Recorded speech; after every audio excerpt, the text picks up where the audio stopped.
that if you dream up something, it will eventually be found in heaven and earth. And this subject is moving in that direction. So we began with the geometrical problem of the packing of spheres in a cylinder. Rather large spheres, I mean not very small ones relative to the size of the cylinder, the diameter of the cylinder. There are some little geometrical quirks in that which you can get rid of if you abandon the problem and instead go and study disks on the surface of a cylinder. Very closely related and much easier. So we spent some time on that, and that has led us to an age-old problem that Darcy, Wentworth, Thompson, and many other people, even before him, have written on, and that is the problem of phyllotaxis. I sometimes wonder if we have added anything. We've certainly added to the enormous pile of papers on this subject. Weaire and others. There he is. I sometimes wonder if we've added anything to understanding, perhaps to clarity, but have we added anything to understanding? I'm not sure. If not, I have to say, mea culpa. I'm responsible. And at this stage, I quote Oscar Wilde, who said, "I can resist anything but temptation." Thanks very much, Denis. Okay.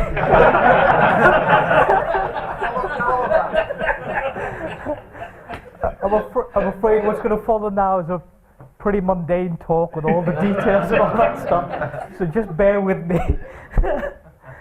So, okay, here we go. We'll just start as gentle as possible. So this is the problem that we were initially interested in, and as I go through this, you'll get to see some of the more interesting things that Denis was pointing out. But let me start simply with a very basic motivation.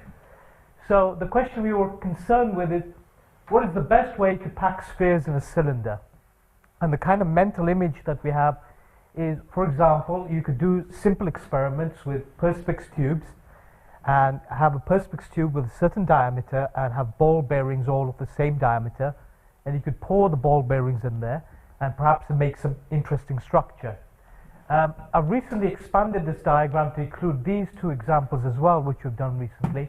I may not have much time to talk about them, but these now include packing of soft spheres in tubes as well. Since this conference seems to be really a hydrogel conference, I couldn't resist showing my own hydrogel picture, and so these are hydrogel spheres in a tube. But really what I'm going to be sticking to is hard spheres in cylinders, and so you can do various experiments, or you can go much further systematically by putting spheres in a cylinder and doing simulations in that direction. Okay, and so we've done numerous simulations and experiments, and depending on the diameter of the cylinder here and the diameter of the spheres that we pack into there, depending on the ratio of these two numbers, we managed to generate a whole series of helical periodic structures. And so this gives you something of a hint of that. Now, of course, you can do a very simple thought experiment and just think about putting hard spheres inside a cylinder. So let's do that little simple thought experiment. You can imagine that if you have a cylinder with a diameter that is equal to that of the spheres you're putting in there, you'll simply get a linear chain of spheres. Now let's imagine increasing the diameter of this confining cylinder slightly, and you might in your imagination think that the next best thing to do is to pack these spheres so they fall off one after another towards the side, so making a zigzag structure. And of course, if you continue increasing the diameter, and depending on your cognitive power, you might guess at the next couple of structures, but that's essentially the idea. Okay, so these are the first four optimal packings, and of course, after this point, you resort to numerical simulations. And so here's a piece of the diagram showing you the diameter ratios here. So the way I tend to think about this is that as I'm going towards the right, I'm keeping the diameter of the spheres the same, but I'm just increasing the diameter of the cylinder, okay? And here, I'm plotting the volume fraction or the density of the packings. These lines now correspond to we've run some simulations, and from those simulations we're keeping the structure which has the highest density over a particular range. And so what you see is that over a particular range of a given structure is the best packing arrangement, and then at some critical point or some special point a new structure takes over, and that becomes the winning configuration. We are not the first people to study this problem systematically. The first person to systematically do these simulations is an American gentleman called Pickett, and this is an animation I've robbed from his website, and simply shows what happens to the packing as you continue to increase the diameter. So the diameter of the cylinder keeps increasing. You see that you begin with some particular packing, you increase the diameter, and then there is a I'll do it again. Okay, so increasing diameter, the spheres come closer, there's a contact, then you jump to some new packing, some other contact is made, you jump to some other packing. Interestingly, for the people who are interested in engineering properties of these kinds of things, all of these structures, the vast majority of them are chiral. And so here we've plotted an index showing you the degree of twistedness of these structures. Now, this was the range of d over d that was explored by Pickett in 2000, and what we did was we extended this much further. So now we have diameters of, we're going to much larger diameters. And now you see that there's a very complicated looking curve. Each of these vertical lines indicates the transition to a new type of structure, and in fact there's a lot of detail here. You can continue increasing the diameter of the confining cylinder until you get to a special point. At this point, if you increase the diameter of the cylinder beyond that, instead of having simple packings, and by simple packings I mean where all the spheres are in contact with the confining cylinder, beyond this point, the optimal packing configurations we find are multi-layer packings. That is, that if I took the packing and was able to take an X-ray through it, I would also see internal spheres which are in contact with the other spheres which are on the boundary, but not necessarily in contact with each other. They could be, but not necessarily. So essentially the question we were concerned with is, from this huge zoo of structures that we got, can we come up with some sort of systematic way of understanding why these structures occur, the sequence in which they occur, and the rationale behind them? And of course, the answer is yes, we can, provided we stick to the left of this line. That is, provided we stick to those structures which consist of spheres that are in contact with the cylindrical boundary.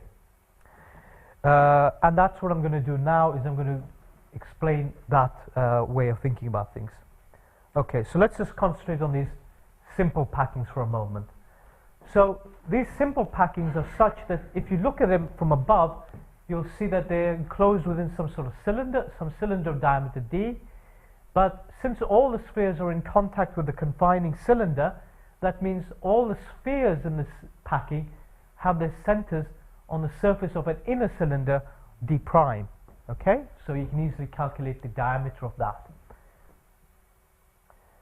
That's a really crucial insight, because what it allows us to do is to take this three-dimensional packing and turn it into a two-dimensional problem.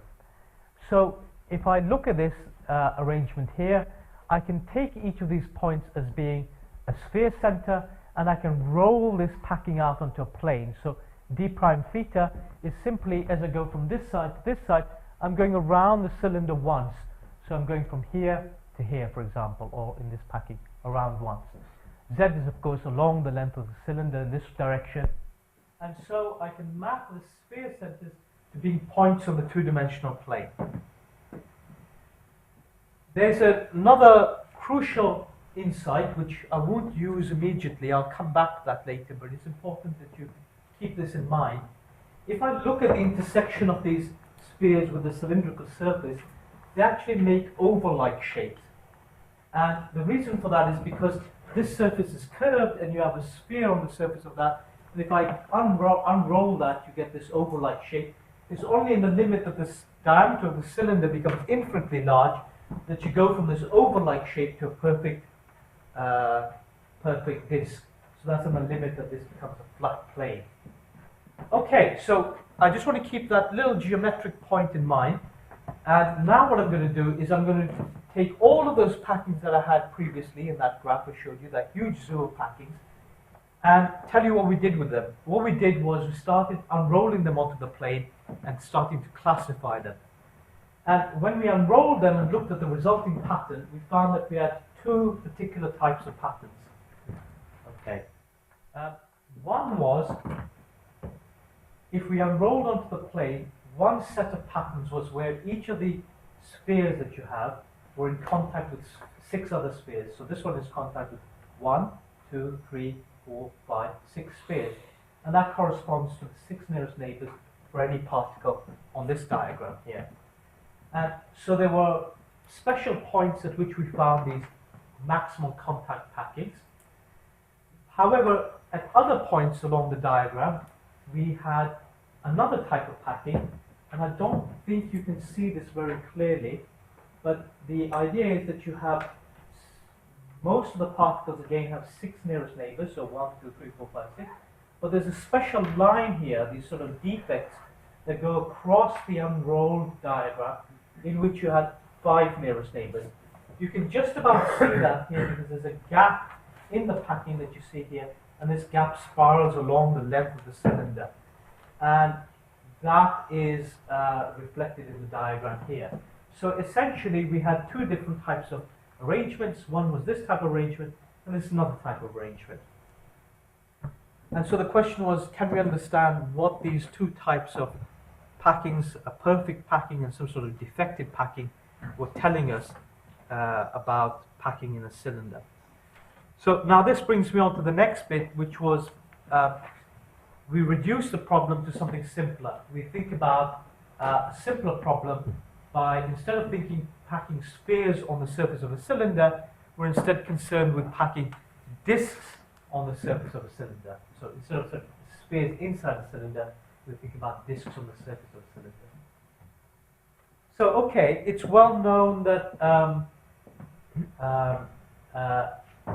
the densest way to pack disks on a plane, for example, is by arranging the disks into a triangular lattice.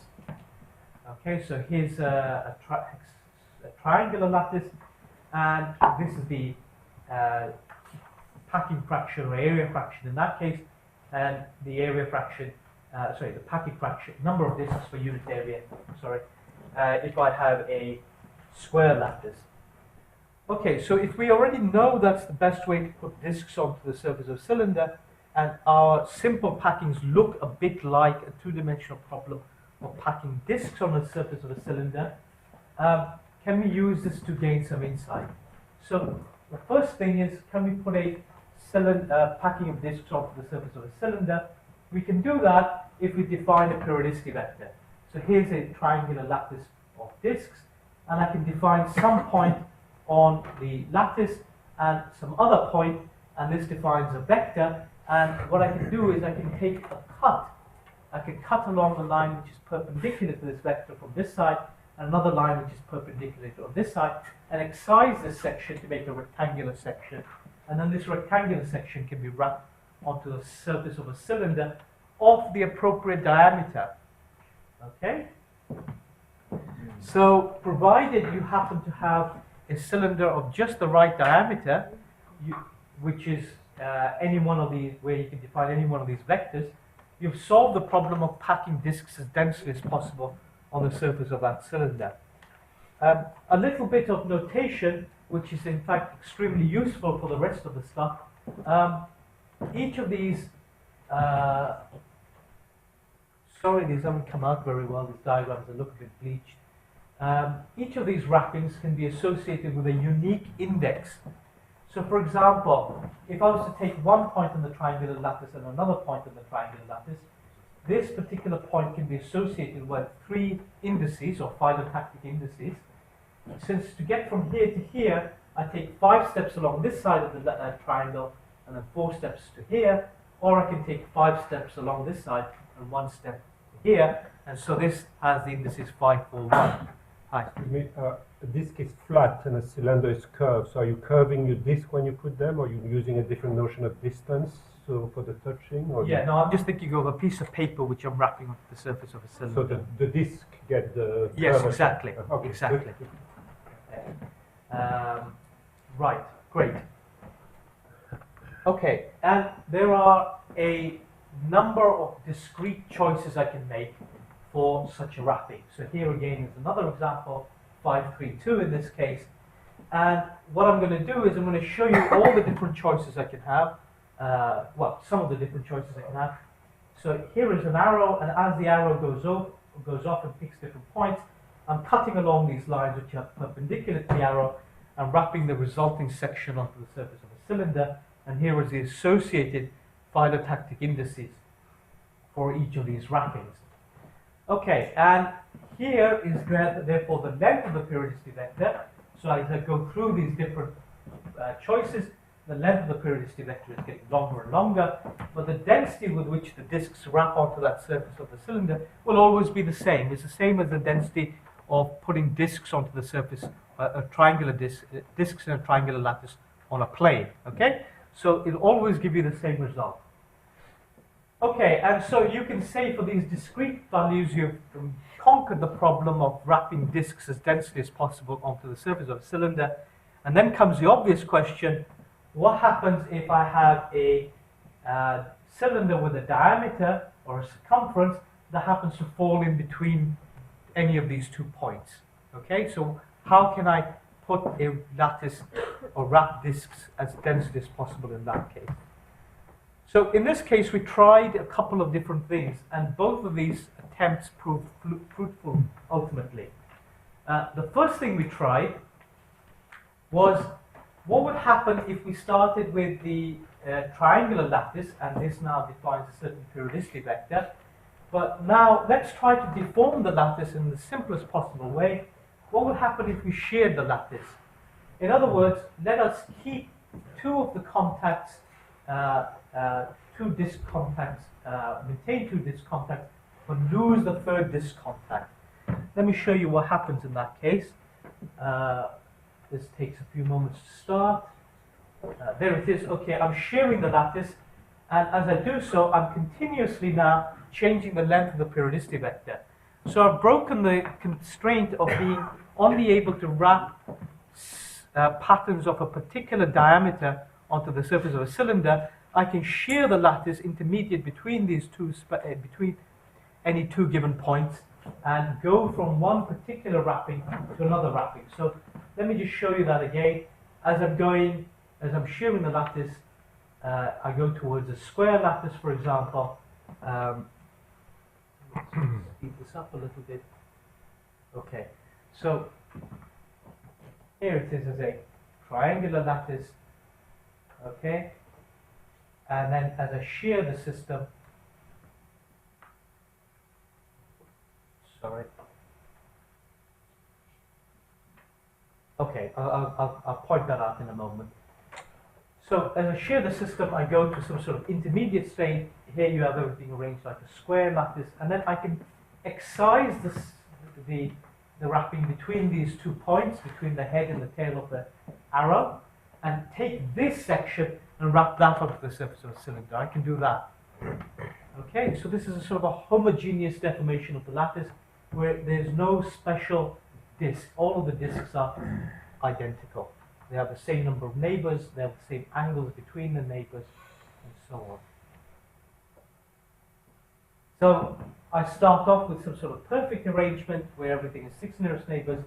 I shear the system. As I shear it, the density of the pattern starts dropping. I continue to shear, and I end up in another arrangement area where everything is coordinated so that every disk has 6 nearest neighbors. Okay. Okay, so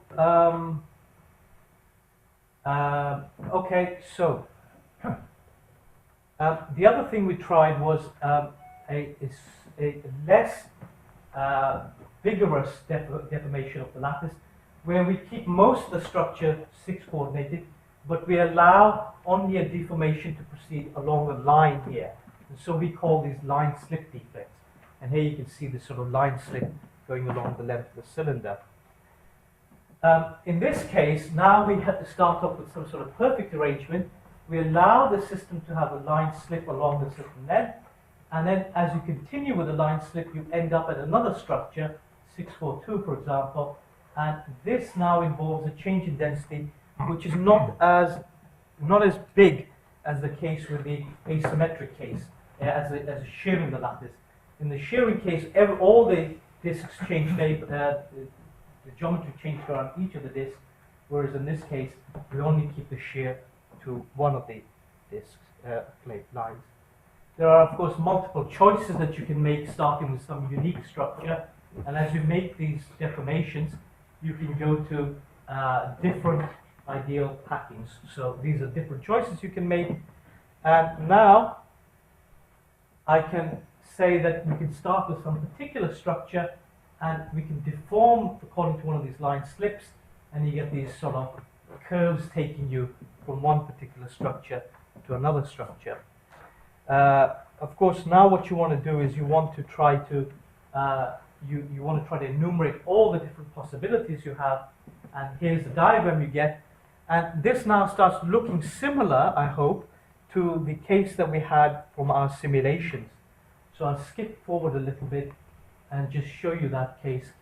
So here, for example, is the pattern of discs on the surface of a cylinder, and here now is our numerical results. And so how do we transform this disc packing result into our numerical, to compare with our numerical results? Well, do you remember I told you that those discs intersections with the surface of the cylinder weren't circular discs, but some sort of oval-like shapes? And so all we do is we take the pattern and just stretch along the direction of the periodicity vector, and that allows us to transform these disc packing results to make a comparison with a 3D sphere packing case. And so now you get this curve here. These are our analytical results, and these are our numerical results, and you can see that there's a fairly good comparison between the two of them. Okay, so I know Denis really wants me to get on to the phyllotaxis stuff, so I'm moving on slightly from that. So let me just talk about the phyllotaxis. So, okay, so this is, for example, a sunflower, and what you can see here is that if you count the number of spirals that you have on a sunflower, you will see that the sunflower has, for example, somebody's highlighted the number of clockwise and anti-clockwise spirals on the sunflower, and in one case, for example, here there are 55 spirals going in one direction, 34 going in another direction, and this is a remarkable thing that quite a lot of things that you see in biology come in highly geometric patterns, but these points that you see on these flowers and so on, they're often associated with this Fibonacci sequence. So, for example, here's a pineapple, or at least a cartoon of a pineapple, and quite often you see that in that case the spirals come in the sequence 1385. Other examples of this type of arrangement are stems, for example, with helical arrangement of buds. Okay, so often you see these spirals coming from these numbers here. Other examples include, for example, magnolia flowers or pine cones and so on. So what's going on here? So in this case, here's an example from a micrograph from a growing stem. So here is an area called the meristem, and here's the rest of the stem itself. And you can see that the meristem is a sort of an undifferentiated area at the tip of the plant. And the plant itself is growing out of the page towards you, and as it grows, it produces buds that settle down on the sides of the stem itself. And in here you can see sort of proto-buds emerging and somehow packing onto this surface. And so what we wanted to do was to say, can we understand the packing of what looks essentially like packing on the surface of a growing cylinder, using the stuff that we had with packing on the surface of a discs on a cylinder? Can we use that to somehow say something about the origin of the phyllotactic indices or Fibonacci numbers that you see in these cases? So how do we do that? So, for example, so the hypothesis could the occurrence of the Fibonacci sequence be related to the dense packing of buds on the stem? So can we relate the problem of dense packing of equal-sized discs on a cylinder where these sort of phylotactic numbers arise naturally to that of a stem? So here are some disc packings on the cylinder, and here's a cartoon of what we would think the stem is like. Here's the meristem, the point at which the sort of buds are emerging, and they're packing onto a stem, and as the meristem goes upwards, these buds move down the length of the stem, or if you would think about this as staying in the frame of reference of the meristem, these points are moving essentially downwards. So let me return therefore to this diagram that I had earlier on. These are the packings, the perfect packings, which I classified by those phylotactic numbers, and then I can transform from one particular perfect packing to another particular perfect packing by shearing the lattice. And of course there are multiple choices for me to make as to which direction I shear the lattice. So for example, if I'm sitting at this point, there are different directions, 3 different directions corresponding to the 3 different directions of the triangular lattice for which way I want to shear. Okay, and with each of these particular transformations there's a rule. One of these might be very useful in terms of producing or reproducing the Fibonacci sequence. And so what I'm going to do is I'm going to explore that case with the conditions that if I consider that the packing is homogeneous in the sense that all the disk packings are equivalent, as I said there would be for these sheared cases, so each disk has 4 nearest neighbors and the angles are the same, and as I go from, if I increase the diameter of the cylinder, I'm increasing the diameter of the cylinder. As I continue, this is a continuous transformation taking me all the way up to this point. I get to this packing, continuously I can carry on transforming, increasing the diameter. Those are 2 conditions I have, and what would happen if I carry on with those 2 conditions, but at each point where I can make a choice as to which packing or which direction or which transformation to pick, I always pick the one that maintains maximum density. Okay, so let me see what would happen if I start with this structure here, 1, 1, 0, carry on to 2, 1, 1, and then from 2, 1, 1, I carry on to 3, 2, 1, and then here I have a choice to make as to which branch to go on. To maintain maximum density, I'll pick the one that carries on, keeping the largest area fraction of disks here, and then carry on to the next point. Let me see what would happen, therefore, if I start with a 1, 1, 0 structure and start shearing. This now corresponds to wrapping this arrangement onto the surface of a cylinder. And what you can see is that I go between different structures. Here they are being enumerated, and as I go between them, the diameter of the cylinder is increasing. Okay, so can I transform that problem of now I have a series of disc packings which can be wrapped onto cylinders of increasing diameter. I can do this continuously. Everything is homogeneous. Can I do this and wrap onto the surface of something where you have an increasing diameter? So now I just have a surface which is increasing in diameter. Can I somehow tile that surface with spheres continuously? So here's another cartoon showing showing something like a meristem. You have a cylinder of increasing diameter. Here I have the cylinder which has the same diameter as this section here.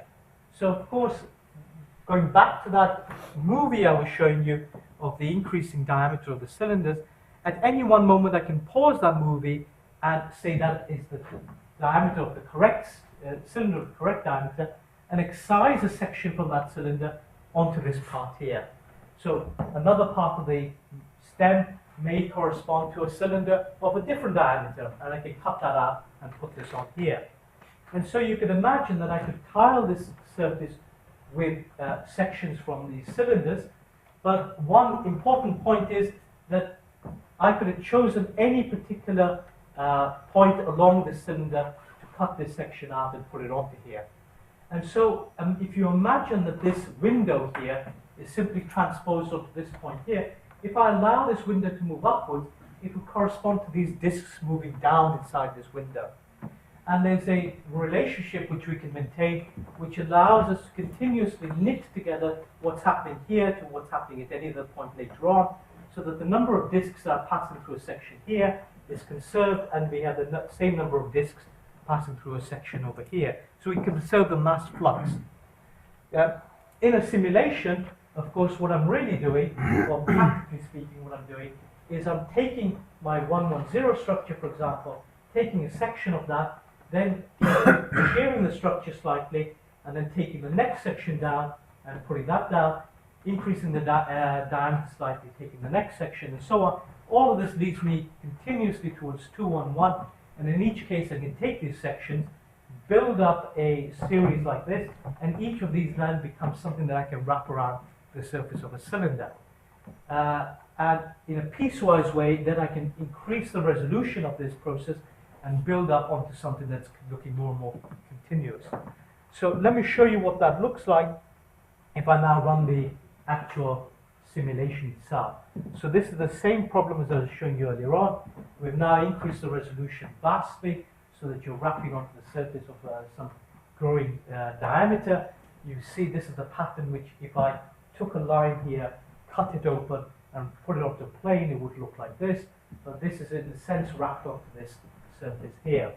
And now what I can do is I can start letting all those windows move up their respective cylinders, and I can get a sense of motion. So now you have new buds coming in from the top. As they come in from the top, certain lengths decay towards zero, or shrink towards zero, to be replaced by lengths in the other direction. And of course, these are what you would think of normally as T1 transformations in a foam. And so they account for the ability to go between a simple 110 structure down to 211, for example. And as it continues, it becomes a 321 structure down here. Okay, and these are different times or snapshots at different times of the same structure. Finally, almost finally, just to say that we have a nice theory or an interesting result there. We'd like to, of course, compare with some sort of experiment. This is some work by Weaire, in which they have a cactus called the Algal Parry, and as I understand it, this thing is dormant most of its life as a 1385 structure, and the last few months of its life, it spouts a massive stem, and this stem is enormous. It takes up 2 pictures at least on this diagram, and this stem here goes from a 532 arrangement up towards a 321 towards the top. Okay, so we'd love to be able to compare with things of that nature. Here are some references, and since nobody's come up and told me that my time is up, I just want to show, I can't resist showing you this.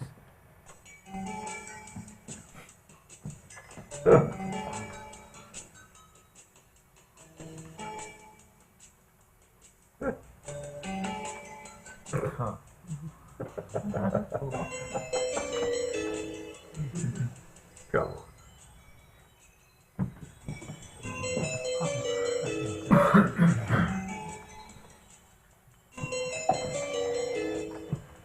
Okay, and this is really nice because you see not only a region here where everything is triangularly packed close together, here's a region where everything's 4 coordinated, and you even see some of these line slip-like structures that I was talking about earlier. But of course now you have a cylinder of increasing diameter, so to speak. Okay, thank you. I'm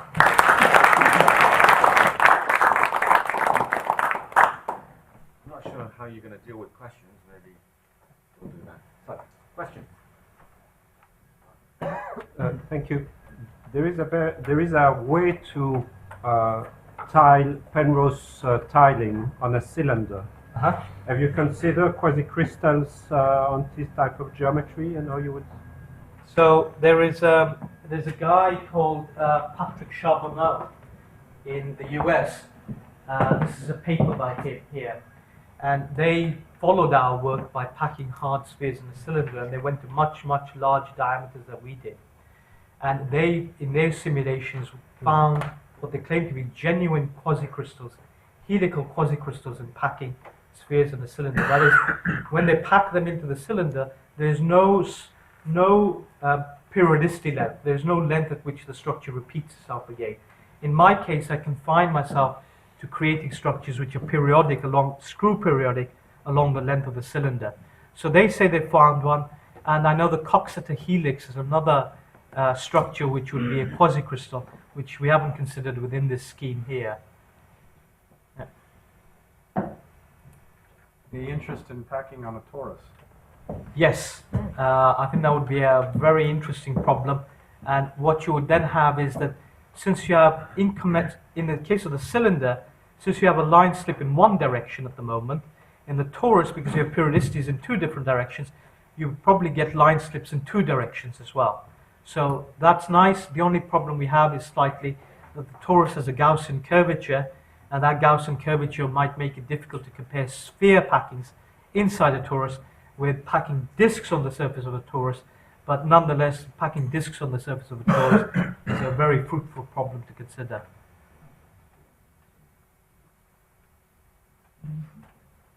Maybe it's more of sorry. Maybe it's more of a comment. It's a very nice geometrical approach, and I understand it has brought new ideas, particularly the line slip, the depth. But what you said at the end is a little bit misleading. If you consider you have a picture where you have a stem which is a cone-like, and you say that things are drifting down. As I drift down, they get more and more tightly packed. And this is not what is observed in botany. In botany, everything is organized at the tip near the meristem, and then there is simple advection downward, and therefore and it's stretched, but it's not stretched radially, it's stretched longitudinally, so that the orders of the spirals don't get up, but they get down. Okay. And so, but what you say is still true in the sense that you do have an evolution from simple spiral to complex spirals, but usually this takes place not by this drifting along, but because the meristem itself changes size, and so do the primordia. So during the lifetime, for instance, of a sunflower, you start with a small, when the sunflower is very small, you have very big primordia and very small meristem, and then there is continuous, as you have shown, you have a continuous variation that brings to this high order Fibonacci order. Yeah. I guess we saw a natural reason to see the Fibonacci sequence in surfaces of growing diameter. And so in that case, this... No, there is. I mean, from geometrical point of view, it's perfectly true. Yeah. But from the, if you look at plants, real plants, then... Yeah. Yeah, I think we'd be delighted to work with biologists who could point us more in the right direction with this kind of stuff. We are fairly ignorant of that part, I agree. Speaker again.